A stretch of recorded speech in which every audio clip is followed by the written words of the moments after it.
Graça e paz, meus irmãos e irmãs, seja bem-vindo a mais uma aula da nossa Escola Bíblica Virtual. Hoje nós vamos continuar o que nós tratamos na semana passada, vamos falar do Espírito Santo e hoje o tema é viver pelo Espírito. Nós vamos compreender a importância de termos o Espírito Santo nas nossas vidas, foi uma promessa que Deus cumpriu, que iniciou no dia do Pentecoste e vem até os dias de hoje. E a igreja só consegue realmente fazer a sua obra se for pelo Espírito Santo, e o crente só consegue ser cristão também pelo Espírito Santo. Então nós vamos tratar um pouquinho dessas questões hoje. Quero convidar você a ler comigo um texto de Paulo lá em Gálatas, capítulo 5, versículo 25, onde ele diz lá o seguinte: se vivemos no Espírito, andemos também no Espírito. Se vivemos no Espírito, andemos também no Espírito. Vamos pedir a graça do Senhor para que Ele possa, a partir desse texto, nos ensinar a sua verdade, nos ensinar a sua Sagrada Escritura, nos fazer compreender essas verdades e viver por elas. Amém? Oremos. Pai amado, querido, te peço graça e bênção, Senhor, na condução, Senhor, desse estudo. Que tanto a mim, Senhor, quanto aos meus irmãos que me veem e ouvem, eles possam compreender, Senhor, a Tua palavra, que sejam edificados, estimulados a viver uma vida no Espírito Santo. Assim te peço em nome de Jesus. Amém. Amém. Então o tema de hoje é viver pelo Espírito, entendendo que o Espírito Santo praticamente é tudo que o cristão precisa para fazer aquilo que Deus espera e viver da forma como Deus espera de cada um de nós. Vamos só lembrar algumas coisas, né?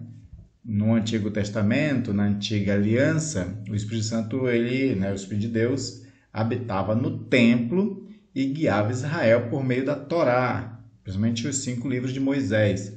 Lembra-se que nem por todo o tempo do povo de Israel, antigamente, eles tinham toda a Bíblia, aquilo que eles chamam de Tanakh, né? Que é a Torá, os Neviim e os Ketuvim, que são os textos de Moisés, os 5 livros, os textos proféticos e os outros escritos, que são os textos históricos, poéticos e tudo mais.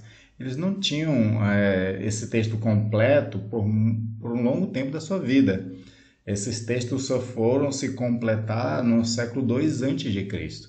Então, na maior parte de Israel como nação, eles tinham somente a Torá para guiá-los. E o Espírito Santo, atuava através dessa palavra para guiar Israel. Quando vem o Novo Testamento, agora o Espírito Santo não habita mais num templo, né?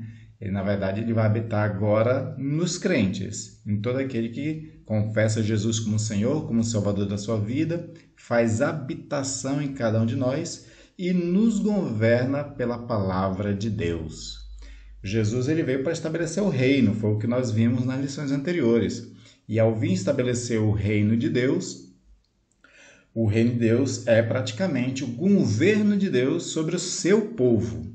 E como é que o Senhor governa sobre o seu povo? Como é que Jesus governa? Jesus é o nosso rei, né? Como é que ele governa sobre o seu povo? Através da habitação do Espírito e da palavra. E o Espírito também atuando por intermédio dessa palavra.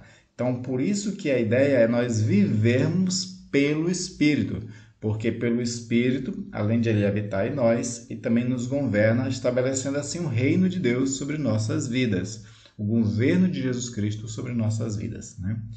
E é dessa forma que, atuando através do crente, é que o reino se expande. Tem um texto de Atos, capítulo 6, versículo 7, que resume muito bem a ação do Espírito Santo nos crentes e na palavra, né, para que o reino expandisse. O texto é o seguinte: a palavra de Deus crescia e em Jerusalém o número dos discípulos aumentava.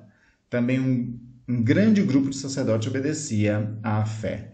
Ou seja, aqui nesse texto, a primeira parte, principalmente, fala sobre a questão da palavra e o crescimento da igreja. Ou seja, a palavra de Deus crescia, ela era anunciada, ela estava se expandindo, levando, os discípulos estavam levando esse evangelho a muitos lugares. E aí, aqui em especial em Jerusalém, porque o capítulo 6 ainda trata do que Deus está fazendo em Jerusalém, os discípulos ainda não tinham, né, se expandido para outras regiões. É através do capítulo 6, com a morte de Estevão, é que a igreja, né, e os discípulos, os apóstolos, vão sair de Jerusalém para levar o evangelho. Mas até aquele momento era Jerusalém. E pelo fato de que a palavra de Deus estava sendo pregada e crescendo, o número dos discípulos aumentava. Então o reino de Deus estava crescendo, o Espírito Santo estava fazendo essa ação por intermédio dos crentes, intermédio da palavra do Senhor, né? E é interessante a questão de nós observarmos a palavra sendo usada pelo Espírito Santo de tal forma que transformava as vidas e fazia com que a expansão do reino fosse eficaz. Por exemplo, Paulo vai dizer lá aos Tessalonicenses, 1 Tessalonicenses 2:13, o seguinte, vocês a acolheram não com palavra humana. Tanto os apóstolos quanto as pessoas que estavam ouvindo entendiam que aquelas palavras não eram palavras humanas, e sim como em verdade é a palavra de Deus, a qual está atuando eficazmente em vocês, os que creem. Ou seja, quem prega a palavra está pregando a palavra de Deus, não é uma palavra humana. Quem ouve não está ouvindo a palavra humana, está ouvindo a palavra de Deus. E o Espírito atuando poderosamente. O Espírito usa o crente e a palavra para o reino expandir, né? E assim, o reino ele é uma consequência da operação do Espírito Santo nos crentes e no testemunho da palavra de Deus. É o Espírito Santo que está fazendo essa atuação. É o Espírito Santo que torna tudo isso muito poderoso, não é? Claro, todo o resultado da missão que a igreja executa no mundo, na verdade, se dá por obra do Espírito Santo. Todo o crédito deve ser dado ao Espírito Santo. Existe a participação nossa na expansão, na pregação, mas aquilo que se colhe é obra do Espírito Santo. Nós semeamos, o Espírito Santo é quem faz a colheita, é ele que faz que a palavra germine, transforme vidas, cresça e assim a igreja vai tomando conta. Agora é importante dizer, claro, que a gente não confunda igreja com o reino de Deus, né? A igreja ela pertence ao reino de Deus, quando ela é governada por Jesus Cristo. Se uma igreja vive por conta própria e pela sua liderança local, a parte do Espírito Santo, ela não pertence ao reino. Assim também é o crente. O crente pode crer em Cristo Jesus, mas se ele não está vivendo governado pelo Espírito Santo, ele também não pertence ao reino. Isso é muito importante para nós entendermos. Por isso que Jesus vai dizer que o reino de Deus é tomado por violência, nesse sentido do esforço do crente em viver neste reino, sendo governado pelo reino. Se ele for, digamos, um rebelde, ele está na marginalidade do reino. Ele não está vivendo no reino de Deus. E é na atuação do reino de Deus é que o Espírito opera com muito poder para que esse reino cresça, para que o governo de Jesus seja reconhecido, para que Jesus mesmo seja exaltado e a salvação de Deus chegue às pessoas. Isso é muito importante para a nossa compreensão. E aí, enquanto o Espírito Santo atua nesta igreja para que ela anuncie e expanda o Evangelho, né, o Espírito Santo está fazendo coisas, né? Ele está operando na igreja, ele está operando no mundo. E aí nós vamos ver 4 coisas muito importantes para aqueles que devem viver pelo Espírito Santo. Aqueles que vivem pelo Espírito Santo, eles são participantes da vida de Deus. Ou seja, o Espírito Santo é quem faz os crentes participarem da vida de Deus e gozarem de uma intimidade com o Pai. Em vários momentos, Jesus chama Deus de Pai, mostrando essa relação íntima que ele tinha com Deus, dando um exemplo para nós, porque quando ele nos ensina a orar, ele também nos ensina a orar Pai Nosso. ou seja, para que nós também entremos nessa intimidade, uma intimidade que foi proporcionada pelo Espírito Santo. O Espírito Santo é que faz com que essa intimidade e a nossa participação na vida de Deus seja efetiva. Então, todo crente em Cristo Jesus, temente a Deus, guiados, que vive pelo Espírito Santo, goza de intimidade com Deus, participa da vida de Deus. Tem ali uma vida de uma relação entre filho e pai mesmo, onde Deus tem o seu cuidado, onde ele expressa o seu amor, né? Assim como Deus tinha com Jesus Cristo. Né? Em alguns momentos, o pai expressava o seu amor para com o filho, desde o batismo, né? Quando Jesus é batizado, uma voz do céu vem e diz: eis o meu filho amado em quem minha alma tem prazer. Quando Jesus está sendo transfigurado, da mesma forma acontece daquela voz: eis o meu filho amado, minha alma tem prazer nele, a ele ouvi. Em outro momento também, né, as pessoas inclusive não entenderam o que está acontecendo, acharam que era um trovão no céu, mas da mesma forma Deus diz, né, que Jesus é o seu filho amado. Deus expressa seu amor para com Jesus Cristo, da mesma forma ele quer expressar o seu amor para conosco. No Evangelho aparece a voz de Deus dizendo isso para que fosse um testemunho para os discípulos, que era muito importante naquele momento. Nos dias de hoje, talvez a gente não possa ouvir a voz de Deus audivelmente, mas temos a manifestação desse amor de Deus através de atos. Deus diz que nos ama através dos seus atos de misericórdia para com cada um de nós. Então, todos os dias, quando gozamos da misericórdia de Deus, da graça de Deus, da bondade de Deus, das benesses de Deus, enfim, tudo que Deus proporciona durante a nossa vida, é Ele dizendo para nós: você é meu filho amado. E aí é claro que, né, Deus só pode dizer se sente prazer em nós se nós agradamos a Ele. Né? A salvação é uma obra de Jesus Cristo, não é nossa, não é as nossas ações que nos salvam, mas é as nossas ações, e é exigido isso nessa Sagrada Escritura, é exigido que as nossas ações sejam conforme a vontade de Deus, para que a gente seja agradável a Deus. Né? Como Paulo usa aquela expressão: vocês devem ser o bom perfume de Cristo, né? Exalando bom perfume, no sentido de que as nossas ações sejam esse bom perfume, para que Deus sinta o cheiro do nosso perfume. Lembra do Antigo Testamento? Quando Deus mandou Moisés fazer o tabernáculo, entre os muitos elementos que tinha no tabernáculo também tinha, e fazia parte de um ritual, fazer incensos, para que aquilo gerasse uma fumaça, e aquela fumaça contesse o cheiro do incenso.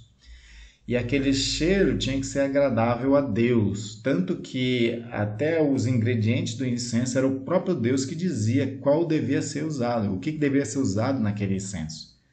Da mesma forma, Deus ele nos diz o que nós temos que fazer para ser como se fosse um incenso. E a nossa fumaça, nosso perfume, ser agradável a Deus. A gente só agrada a Deus nos padrões do próprio Deus. Por quê? Porque Ele é perfeito. Né? E não existe nada que a gente possa fazer que surpreenda Deus que Deus não saiba.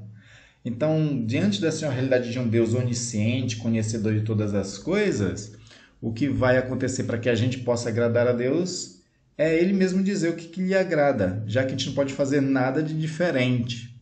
Na verdade, até pelo nosso hábito corrompido desde o Éden, a gente nem sabe como agradar a Deus. Tem um texto bíblico que diz que a justiça do homem não impera a justiça de Deus, não está dentro dos padrões da justiça de Deus. Nos profetas diz que a nossa justiça é como se fosse um trapo de imundícia para Deus. Então, tudo aquilo que o homem faz por conta própria, ou da sua própria consciência, daquilo que ele acha que é bom para Deus, na verdade pode não ser, né? Por isso que o provérbio vai dizer que a gente não se estribe nos nossos próprios conhecimentos, mas antes a gente confie no Senhor. Ou seja, o nosso entendimento, a nossa inteligência, a nossa sabedoria não tem como agradar a Deus, porque a nossa justiça é diferente da de Deus. Deus é quem estipula para nós o padrão do que lhe agrada.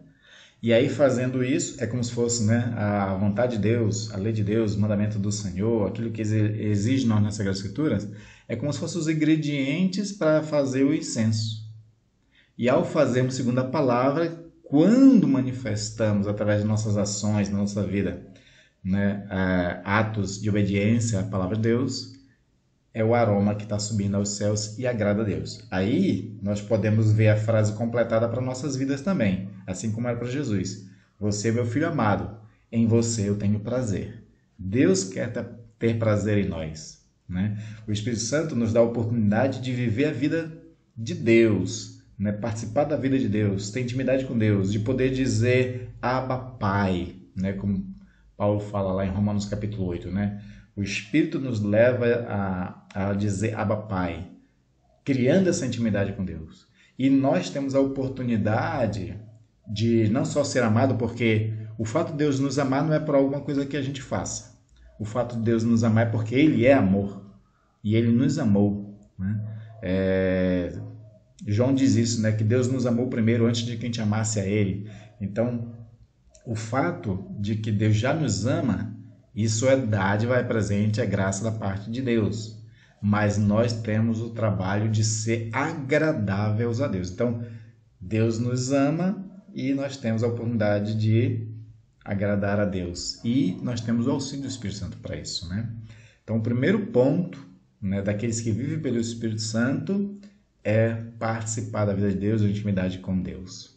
O segundo ponto, para aqueles que vivem pelo Espírito Santo, enquanto essa igreja anuncia, enquanto essa igreja expande, os crentes eles sofrem muitas tribulações, passam por muitos sofrimentos. Então, o segundo ponto do Espírito Santo, para aqueles que vivem pelo Espírito, é ser consolado e receber força no meio do sofrimento. Quando Jesus, no mundo tereis aflições, Jesus está dizendo que nós vamos ter a mesma condição dele, porque ele teve aflição. Jesus passou por sofrimento. Jesus foi para o Getsemane chorar, né? A dor, ali aquele momento de angústia que ele passava. O texto diz que ele angustiava, né? Angústia de alma até a morte. O sofrimento de Jesus, que ele sofreu, o aperfeiçoou, né? E ele teve o consolo, ele teve a força do Espírito Santo para poder continuar a sua missão de morrer na cruz do Calvário. Aí Jesus diz para nós, vocês também vão ter aflições, vocês vão também ser coparticipantes dos meus sofrimentos, né? Paulo fala sobre isso, inclusive, né? Nós somos coparticipantes, nós completamos os sofrimentos de Cristo, né? Então, sendo participantes dos sofrimentos que o mundo nos impõe, porque não é uma coisa que nós devemos buscar, só busca sofrimento quem é masoquista, né? Nós não somos masoquistas e nem somos incentivados a isso. O fato é que o sofrimento já acontece. Acontece pelas contingências da vida, das adversidades da vida normalmente, e acontece em boa parte também, como aquilo que Jesus falou várias vezes para o discípulo, por perseguição. Né? Por perseguição, porque uma coisa que Jesus revelou é o seguinte, é que o mundo ia nos odiar. Assim como odiaram a Jesus, ele fala, também vos odiarão, porque a gente não pertence ao mundo. Nós não somos desse mundo. Eu já falei isso em lições anteriores dessa mesma série, né, do Simplesmente Cristão. Nós não pertencemos ao mundo. E por a gente não pertencer ao mundo, a gente deve viver de forma diferente desse mundo. E ao viver de forma diferente desse mundo, nós somos odiados por esse mundo. Essa que é a verdade. E isso, consequentemente, vai gerar sofrimentos. E aí, os que vivem pelo Espírito vão poder contar com o consolo e com a força do Espírito. Por isso que Jesus chama o Espírito de Paráclito, né? Uma das traduções, né? Uma das versões bíblicas traz essa expressão Paráclito. Outra traz Consolador, que é justamente a ideia daquele que está ao nosso lado, nos confortando e nos dando força para prosseguir, para continuar. Esse consolo e essa força foi muito importante na época da igreja primitiva, enquanto os cristãos estavam sendo perseguidos até a morte. O próprio Estevão, o texto de Atos capítulo 6, da qual a gente leu agora, na sequência aparece Estevão sendo confrontado pelas autoridades, depois ele dispor as Sagradas Escrituras, as pessoas o apedrejam, porque ele chama Jesus de Senhor, né? Ele chama que Jesus é o Messias, então ele é apedrejado. E naquele momento, o Espírito Santo está com ele era um homem cheio do Espírito Santo, né? O texto no início de Atos 6 fala que ele era cheio do Espírito Santo. Então estava com ele, consolando, dando força a ele. Consolo e força tão importante que o próprio Estevão chega a orar, pedindo que Deus tenha misericórdia dos seus algozes, dos seus que estavam lhe apedrejando. Só tem essa serenidade, essa paz de espírito no meio de um apedrejamento, quem tem juntamente ali o consolo e a força do Espírito Santo. Da mesma forma, a igreja, ao longo de toda a sua história, ela sempre passou por dificuldades. O crente passa por dificuldade, você, com certeza, passa por dificuldades. E você pode contar com o consolo e com a força do Espírito Santo. Simplesmente viva pelo Espírito para você contar com o consolo e com a força do Espírito Santo, que pode te dar a mesma paz, a mesma serenidade em que teve ali o Estevão naquele momento. E o terceiro ponto, para aqueles que são guiados pelo Espírito, que vivem pelo Espírito, é que será auxiliado para dar frutos. Jesus, ele cobrou os discípulos, e quando ele cobra os discípulos, ele cobra toda a sua igreja, né? Lá em João capítulo 15, aparece lá que Jesus, ele nos chamou e nos designou para que dessemos fruto e o nosso fruto permanecesse.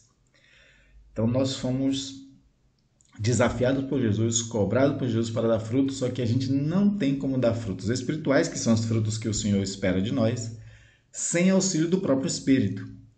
Então, Paulo, num texto muito detalhado, muito rico de conteúdo, de verdades, né? Lá em Gálatas 5, fala dessa realidade, né? Nós lemos já no finalzinho do Gálatas 5, no início da nossa lição, mas nos textos anteriores ele fala com muita propriedade a diferença entre aquele que vive pela carne e aquele que vive pelo Espírito.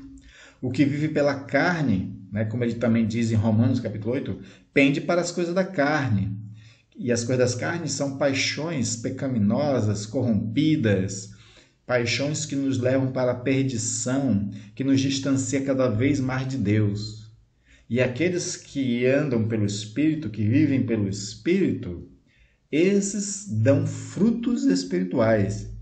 E o fruto espiritual, Paulo também descreve detalhadamente. Ele trabalha ali as novas características do fruto do Espírito, que é o amor, que é a alegria, que é a paz, que é a bondade, a benignidade, né? A mansidão, a fidelidade, o domínio próprio. Todas essas características do fruto do Espírito, como é do Espírito, nós precisamos do Espírito Santo para poder manifestá-lo em nossas vidas. Viver neste mundo gerando esses frutos exige nós. Por isso que as pessoas brincam, né, que quando briga na rua por causa de um trânsito, qualquer outra coisa, elas estavam na carne. E de fato, se estivesse no Espírito, em vez de raiva, a pessoa teria paciência, que é uma característica do Espírito, né, do fruto do Espírito. Em vez de xingar alguém, desejar o mal de alguém, nós teríamos amor. Em vez de desespero no meio desse sofrimento, desse mundo, a gente vai ter paz. Diante das necessidades que as pessoas têm, nós vamos ser bondosos e amáveis para com essas pessoas. Diante das tentações que nós temos no mundo aqui, a característica do Espírito Santo nos fará ser fiéis, que é a ideia da fidelidade. Diante de tantos estímulos para que a gente perca o controle, os que andam pelo Espírito terão autodomínio, né? Terão disciplina pessoal, disciplina própria. Então você vê que essas características todas é essencial para o crente viver neste mundo, diante de todas as coisas que estão ao seu redor, diante de todas as coisas que enfrenta na vida. E o Espírito Santo nos ajuda a gerar esse fruto, manifestar esse fruto, viver, né, exalando o bom perfume de Cristo, que são também esses frutos, né? Então essa característica é muito importante, né, de quem vive pelo Espírito Santo, é poder gerar frutos espirituais para, inclusive, né, ligando ao primeiro ponto que eu falei, sermos agradáveis a Deus. Além de amados, ser agradáveis a Deus, né?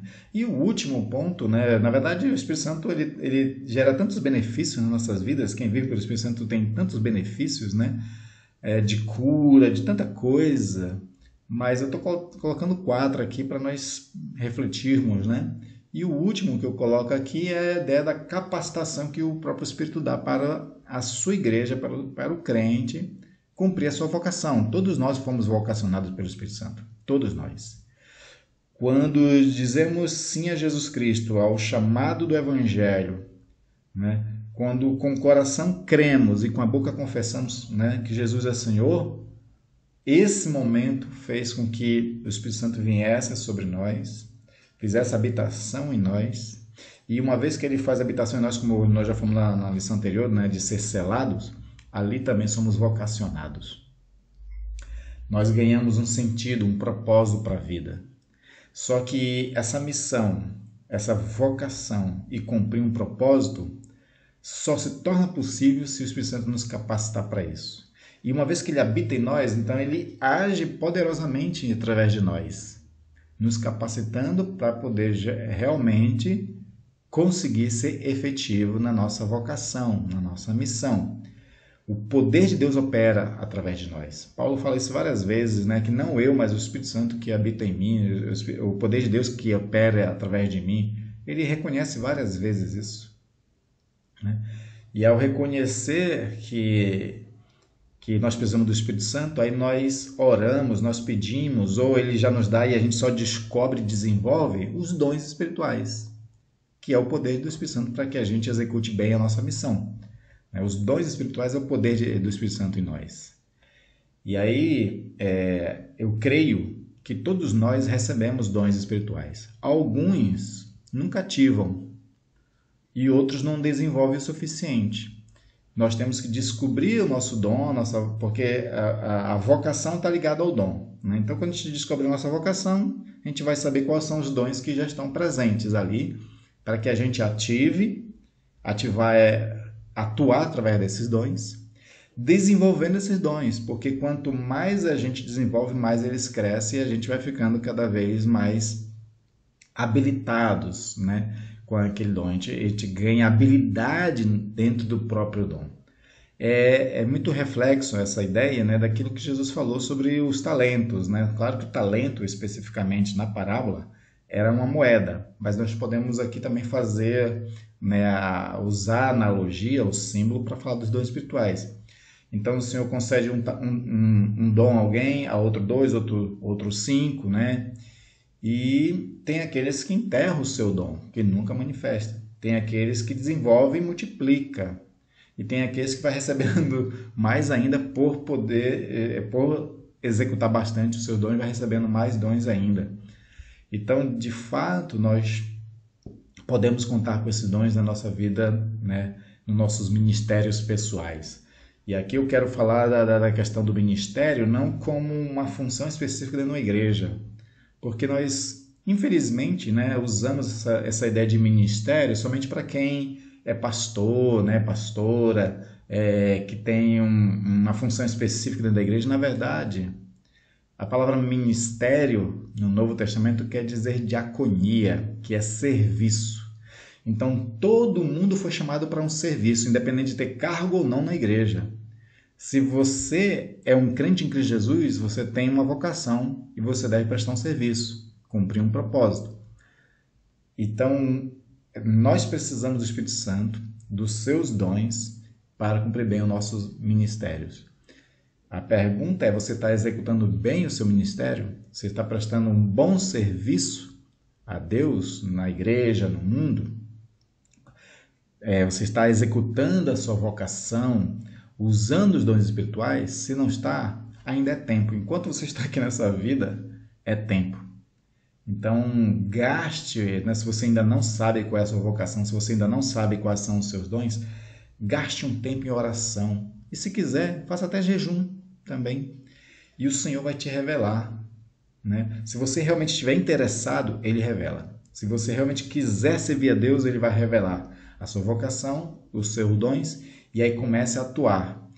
Creia que você tem aquela vocação, creia que você tem os dons, e aí o Espírito Santo começa a te usar com aquilo. Porque a gente tem a vocação, nós temos os dons, temos o Espírito Santo que habita em nós, mas muitas vezes a gente não crê. E tudo no reino de Deus parte da fé, da crença, né? Não tem como nós vivermos pelo Espírito sem fé. A fé, ela é o ingrediente essencial para que a gente viva a realidade de filho de Deus, de servo de Jesus Cristo, de pertencer à igreja de Deus, de poder atuar, né, na força do Espírito Santo. A fé, ela é do começo ao fim, é a coisa mais importante que nós temos para que todas essas coisas que eu estou falando aqui, desde o início inclusive dessas aulas, todas essas coisas realmente tenham efeito sobre nós. É a fé, né? Então, quem vive pelo Espírito, né, recebeu uma intimidade, se tornou participante da vida de Deus, tem intimidade com Deus, pode chamá-lo de Abba Pai. Essa é a característica que o Espírito Santo dá a todos aqueles que vivem por Ele. Segundo, é consolado e é confortado pelo Espírito Santo no meio do sofrimento, no meio das dores. Assim como Jesus, assim como Estevão, assim como Paulo, né, quando estava com a espinha na carne também, recebeu consolo e força do Espírito Santo, né? Terceiro, o Espírito Santo, ele capacita você a gerar frutos espirituais para que você seja agradável a Deus e ele te capacita para você viver a sua vocação e a sua missão. Então, diante de toda essa realidade, o que fica para nós é que a gente viva e seja cheio do Espírito Santo e viva essas realidades de intimidade com Deus, de viver na força do Espírito, de dar frutos e de servir no reino com os dons espirituais. Amém, queridos? Se ficou alguma dúvida sobre esse tema de viver pelo Espírito, escreva nos comentários que a gente vai responder na próxima aula e assim fazer com que esse conhecimento seja mais rico, né? Porque você precisa viver essa realidade. Como crente, o que nos distingue nós como crente em Cristo Jesus, tem uma distinção muito grande de crentes de outras religiões. A distinção do que é crente em Cristo Jesus é viver todas essas realidades que eu falei aqui, né? De intimidade com Deus, de consolo, de dar frutos espirituais, de viver na força e no poder do Espírito Santo. Essas realidades é para os crentes em Cristo Jesus e todos vocês, todos nós, temos que viver essa realidade. Amém? Então, se ficou alguma dúvida, nos pergunte nos comentários. E espero que Deus tenha abençoado você com essa aula. Continue conosco, na próxima terça-feira nós vamos dar continuidade às aulas, né? Ainda dentro da proposta do livro. Nós estamos trabalhando no livro do N.T. Wright, que é Simplesmente Cristão. Então, até a próxima aula e que Deus abençoe você.